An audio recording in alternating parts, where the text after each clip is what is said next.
고린도 교회 방문 취소에 대한 바울의 변정입니다. 하나님께서 우리에게 주시는 말씀은 고린도후서 1장 20절 말씀 같이 합독하겠습니다. 하나님의 모든 약속은 그리스도 안에서 예가 됩니다. 그러므로 그리스도로 말미암아 우리는 아멘 하면서 하나님께 영광을 돌리는 것입니다. 아멘. 고린도후서를 쓸 당시에 고린도 교회에 일어난 일들은 이렇습니다. 바울이 고린도 교회를 떠난 후에 외부에서 들어온 거짓 교사들이 교회를 어지럽히기 시작했습니다. 그들의 주장은 바울의 사도직이 의심스럽다라는 것이었습니다. 바울이 사도가 아니라는 것입니다. 바울이 이전 편지 고린도전서 16장에서 구제헌금을 받으려고 고린도 교회에 방문하겠다라고 그렇게 말을 했지만 바울은 방문을 취소한다고 편지를 다시 써 보냈습니다. 또 한 가지 취소 이유는 고린도 교회 방문 계획을 밝힌 지 얼마 후에 고린도 교회에 여러 가지 문제가 발생했고 이것을 해결하려는 여러 노력을 했지만 해결이 되지 않자 바울은 고린도후서 2장 4절 내일 보면 눈물의 편지를 보내어서 방문 계획을 취소합니다. 고린도 교회의 일부 말하기를 좋아하는 교인들, 거짓 교사들을 따르는 교인들은 바울의 이러한 방문 취소에 대해서 약속을 지키지 않는 신실치 못한 자라고 비난을 함으로써 더 이상 바울은 지도자로서 우리가 믿을 수 없는 자라고 그들이 말하기 시작했던 것입니다. 그 배경을 가지고 오늘 15절부터 24절 말씀을 읽어갈 수 있어야만 됩니다. 먼저 15절과 16절 말씀을 함께 읽어보겠습니다. 내가 이 확신을 가지고 너희로 두 번 은혜를 얻게 하기 위하여 먼저 너희에게 이르렀다가 너희를 지나 마게도냐로 갔다가 다시 마게도냐에서 너희에게 가서 너희의 도움으로 유대로 가기를 계획하였으니. 아멘.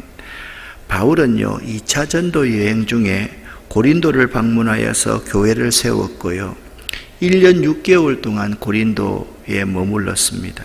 그래서 처음에는 고린도 교회가 건강하게 세워져 있다고 생각하여서 마게도냐, 데살로니카와 빌립보가 있는 그러한 지방이죠. 지금 그리스 북쪽 지방으로 마게도냐로 갈 때 그리스 남부에 있는 고린도에 들리고 또 마게도냐에서 돌아올 때 고린도에 들리겠다라고 말했습니다. 그것이 오늘 15절 말씀을 보니까 두 번 은혜를 얻게 하기 위하여 두 번씩이나 고린도에 가겠다라고 그렇게 말을 했습니다. 그런데 고린도에서 일어나는 일을 듣고 계획이 변경이 되었습니다. 그러니까 이렇게 생각을 하면 됩니다. 마게도냐가 목적지였는데 마게도냐가 경유지가 되고 고린도가 목적지가 되어서 고린도 교회에서 16절 말씀을 보니까 너희의 도움으로 유대로 가기로 계획했는데 고린도에서 겨울 동안을 지내려고 계획을 했던 것이죠. 이것이 두 번 은혜라는 말입니다. 다음에 이 지도는 바울의 2차 선교 여행 지도인데요. 고린도가 어디 있느냐? 고린도가 이 그리스 아래 여기가 고린도입니다. 우리가 쉽게 생각하면 에베소가 여기 있죠. 요 지방이 마게도니아 지방입니다. 여기가 빌립보 교회고요. 여기가 데살로니가 교회가 있는, 여기가 베레아가 있는 그러한 곳이죠. 그러니까 여러분들이 주일날 사도행전을 이제부터 계속하고 있으니까 이 지도는 자주 보게 될 것인데 여기가 지금 현재 말하는 그리스 지방이고 여기 이제 소아시아 지방 터키 같은 나라가 있는 그러한 지방인데 여하튼 여기가 고린도이고 요 위쪽에 데살로니카가 있고 빌립보가 있는 이곳이 마케도니아다라고 생각을 하시면 되겠습니다. 그러면 17절 같이 읽어보겠습니다. 이렇게 계획할 때에 어찌 경솔히 하였으리요. 혹 계획하기를 육체를 따라 계획하여 예 하면서 아니라 하는 일이 내게 있겠느냐. 아멘. 그리고 이 말씀은 무슨 말씀인가 하면 내가 고린도를 방문할 계획을 세운 것이 경솔하게 내 감정을 가지고 세웠겠느냐, 그렇게 말합니다. 그러니까 이 17절 말씀을 보니까 경솔하게 바울이 자기 감정에 따라 고린도에 오는 것 이 자체를 취소했다라고 비난하는 사람이 있었다라는 거죠. 여기 이제 경솔이라는 이 단어는요, 헬라 원어에 보면 변덕을 부리다라는 말을 합니다. 이게 바울을 반대하는 사람은 바울을 변덕쟁이로 그렇게 깎아내렸습니다. 하나님께서는 신실하십니다. 따라서 우리가 여러분에게 하는 말은 예 하면서 동시에 아니요 하는 것은 아닙니다. 그러니까 이 말은 무슨 말인가 하면 바울은 자신의 과거의 전도 여행 계획도 하나님의 신실함 안에서 예 하면서 순종하면서 하였었고, 계획이 변경된 것도 하나님의 신실함 안에서 예라고 하였다라는 것입니다. 뒤집어 보면 이 18절 말씀은 뭐냐 하면 자신의 이기심을 위해서 계획을 변경한 것이 아니라고 말씀하고 있는 것입니다. 우리도 처음 계획을 끝까지 밀고 갈 때도 있지만 상황과 여건과 마음의 상태에 따라서 변경할 때가 있는데, 그 상태는 하나님의 계획에 따라서 변경할 수 있는 것이지 우리 스스로가 선교의 계획을 변경할 수 있는 것은 아니다라고 말하면서 하나님은 미쁘신 분입니다 라고 그렇게 말씀하고 있습니다. 그리고서 19절에 이렇게 말합니다. 함께 읽어보겠습니다.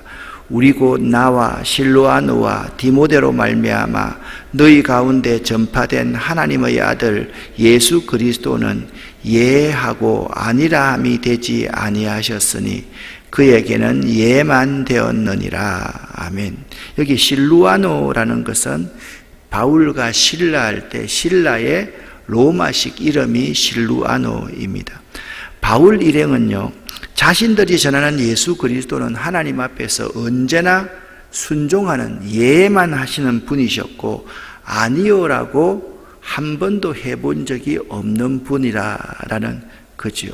그러면서 20절 말씀에 이렇게 말씀을 하고 있습니다. 눈으로 20절을 봐주시기 바랍니다.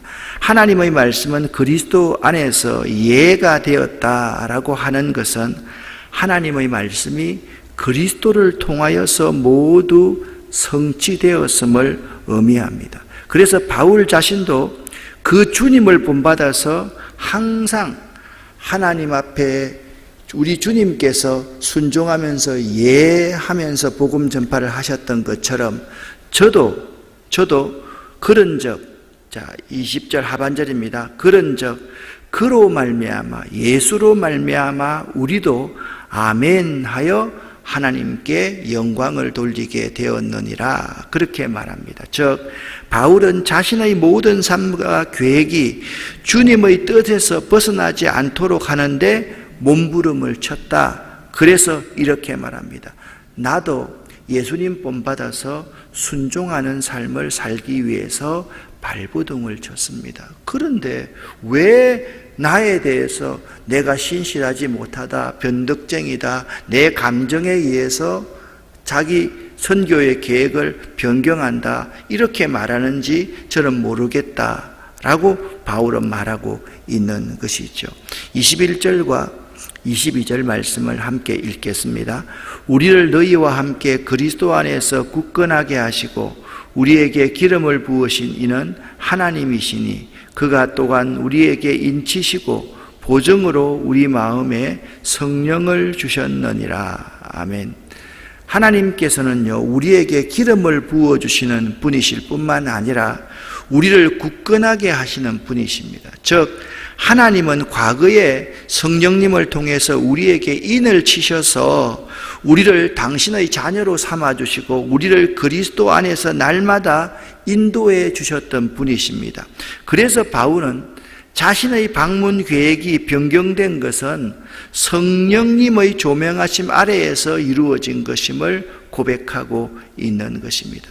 21절과 22절 말씀을 이렇게 우리 마음에 성령을 주셨느니라 라는 것은 나의 선교의 계획이 내 계획이 온 것이 아니라 성령님이 시키시는 대로 하는 것이니 나는 비난받아야 될 이유가 전혀 없다라고 말씀을 하고 있는 것이죠. 23절 말씀을 함께 읽겠습니다. 내가 내 목숨을 걸고 하나님을 불러 정언하게 하시게 하노니 내가 다시 고린도에 가지 아니한 것은 너희를 아끼려 함이라. 아멘. 여기 하나님을 정인으로 삼는다는 것은 자신이 하는 말은 조금도 거짓이 없는 진실이다라는 말입니다. 바울이 자신의 목숨을 걸고 하나님을 정인으로 삼을 정도로 중심을 다해서 강조하는 것은 고린도 방문 계획이 변경된 것은 자신의 감정에 의한 변덕 때문에가 아니라 고린도 교회를 아끼고 사랑하기 때문이다 라고 말씀을 하고 있습니다. 이걸 이제 좀 이따가 구체적으로 좀 설명을 하겠습니다. 마지막 24절 함께 읽겠습니다. 우리가 너희 믿음을 주관하려는 것이 아니요 오직 너희의 기쁨을 돕는 자가 되려 함이니 이는 너희가 믿음에 섰음이라. 아멘. 이 24절을요 세 번역으로 제가 읽어보면 한번 들어보시기를 바랍니다. 우리는 여러분의 믿음을 지배하려는 것이 아닙니다. 우리는 여러분이 기쁨을 누리게 하려고 함께 일하는 일꾼일 뿐입니다. 여러분은 이미 믿음에 튼튼히 서 있습니다. 바울은요 자신이 고린도 교회를 세우고 1년 6개월 동안 여러분 그 시절에 1년 6개월을 목회했다는 것은요 고린도 교회에 거의 올인했다라는 말입니다. 오늘날처럼 목사 한 사람이 20년 30년 한 교회에 있는 그런 시대가 아니었습니다. 그 바쁜 선교 와중에 고린도 교회에 1년 6개월을 있었다는 것은 고린도 교회에 바울이 가질 수 있는 지분이 거의 절대적이었다라는 말입니다. 바울 자신이 고린도 교회를 세웠을지라도 교회를 지배해야 된다고 생각하고 있지 않고 돕는 관계에 있다고 그렇게 말합니다. 이것은 모든 인간관계에서도 다 적용이 됩니다. 사람과 사람 사이에도 내가 주관하는 것이 아니라 서로 돕는 관계에 있는 이것이 매우 중요하다라는 것입니다. 이제 바울은요, 제가 이제 정리를 해드리겠습니다. 자신의 고린도 방문 여정의 변경 이유를 두 가지로 이렇게 요약해서 말을 합니다. 첫 번째, 바울이요 2장 4절에서 엄한 편지를 통해 방문 계획을 취소한 것은 육체를 따라 경솔히 내린 결정이 아니며 화가 나서 내린 결정이 아니었음을 강조합니다. 다시 한번 17절 말씀을 제가 세 번역으로 읽어드리겠습니다. 내가 이런 계획을 세운 것이 변덕스러운 일이었겠습니까? 또는 내가 육신의 생각으로 계획을 세우기를 아니요 하려는 속셈이면서도 예하고 계획을 세우는 것이겠습니까? 그렇지 않지 않습니까? 어떻게 선교 계획을 세우는데 내 감정에 의해서 선교 계획을 세울 수가 있겠습니까? 결코 그런 것이 아닙니다. 두 번째, 방문 계획이 변경된 이유가 무엇이냐면 그것은 자신이 그들의 믿음을 주관하지 않고 그들 스스로 믿음에 서도록 도와주려고 했기 때문입니다. 즉 고린도 공동체, 고린도 교회를 위해서 그렇게 방문하지 않았다라고 말을 하고 있습니다. 그 말씀을 23절과 24절에 내가 내 목숨을 걸고 하나님을 불러 정언하시게 하노니 내가 다시 고린도에 가지 아니한 것은 너희를 아끼려 함이라. 우리가 너희 믿음을 죽어라려는 것이 아니요 오직 너희 기쁨을 돕는 자가 되려 함이니 이는 너희가 믿음에 섰음이라. 즉 바울이 여정을 바꾸어 방문을 뒤로 미룬 것은 당시 바울을 반대하는 자들이 문제를 크게 일으킨 사건이 있어서 그 문제는 구체적으로 무엇인지는 밝히지 않고 있습니다.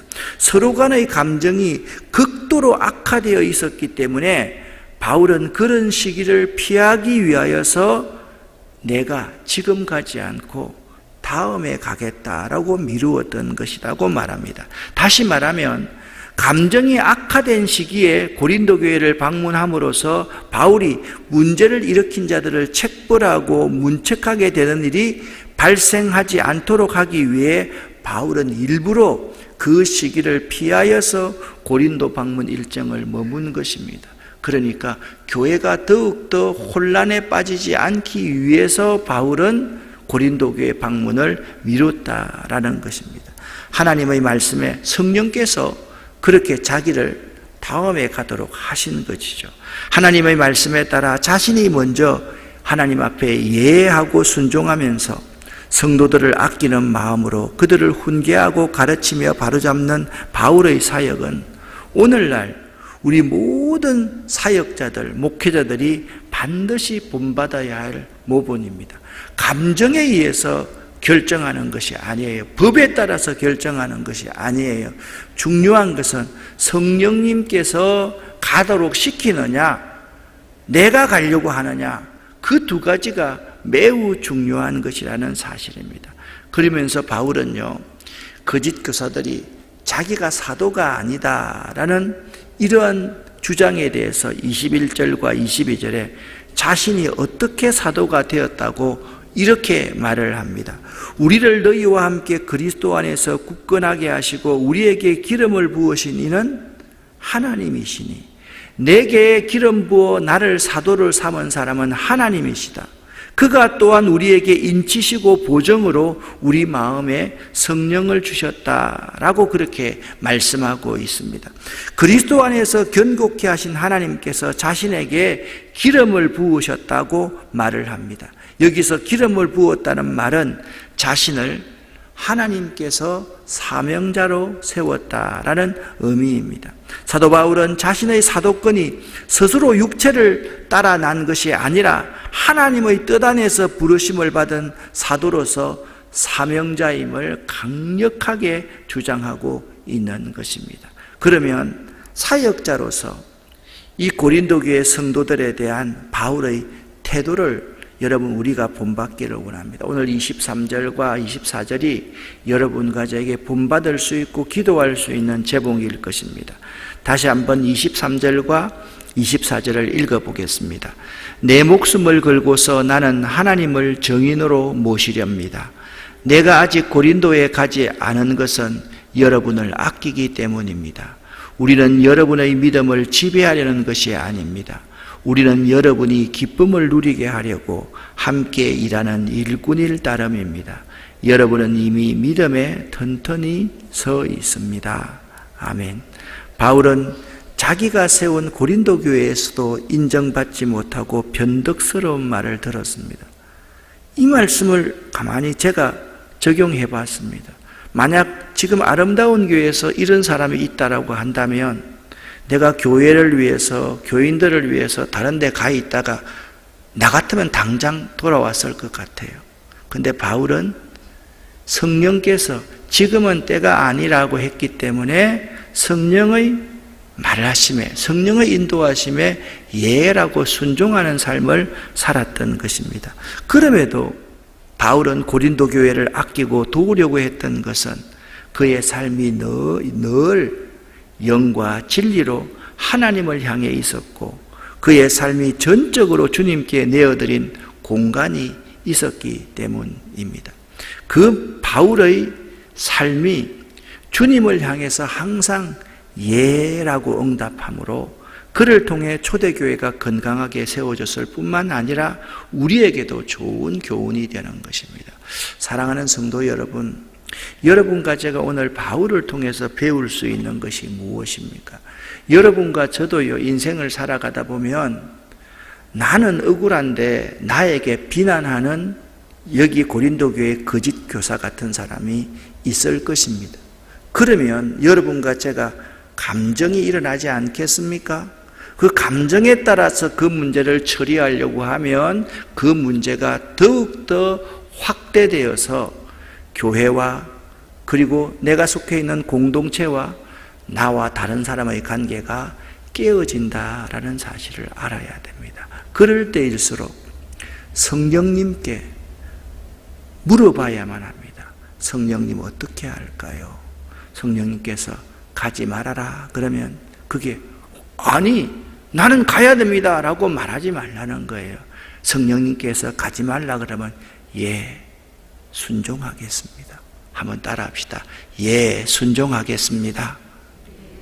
다시 한번 예 순종하겠습니다. 우리는요 항상 성령에 민감한 사람이 되어야만 해요.